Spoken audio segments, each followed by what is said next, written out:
işgalci İsrail tarafından başta Gazze olmak üzere Filistin'e ait bulunan birçok şehrin ve masumların acımasızca katledilmesi üzerine gerek medyada gerekse sosyal medyada herkes, her birey çok daha etkin bir konuma geçti.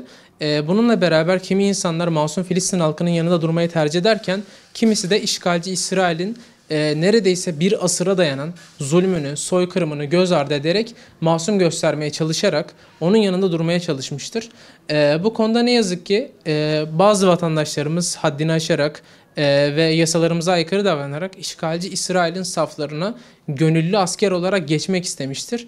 Biz bu bilgiye de şuradan vakıfız. Medya ve sosyal medyada gördüğümüz kadarıyla İsrail'in Türkiye Misyon Başkan Yardımcısı Nadav Markman isimli şahıs 10 Ekim tarihli sosyal medya paylaşımında kendisine bir e-mail vasıtasıyla ve Instagram üzerinden kendisine yollanan mesajlar vasıtasıyla birçok Türk vatandaşının gönüllü olarak İsrail safına katılarak askerlik yapmak istediğini belirtmiştir.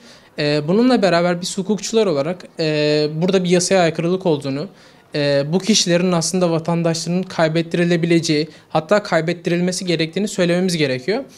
Bu husus Türk Vatandaşlığı Kanunumuzun 29. maddesinin 1. fıkrasının C bendinde düzenlenmiştir.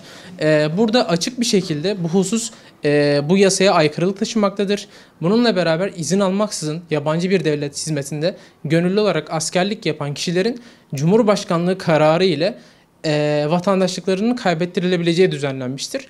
Hatta öyle ki hem İsrail hem Türk vatandaşı olan bireylerin dahi izin almaksızın bu eylemi gerçekleştirmesi halinde vatandaşlığını kaybettirilmesi bakımından kanuni ve kaçınılmaz bir gerçeklik mevcuttur. Siyonizmin ve işgalci İsrail'in saflarına katılan gönüllü Türk vatandaşlarının kanuni bir açıklığı ve bağlayıcılığı olduğu gerekçesiyle vatandaşlıklarının kaybettirilmesi gerekmektedir.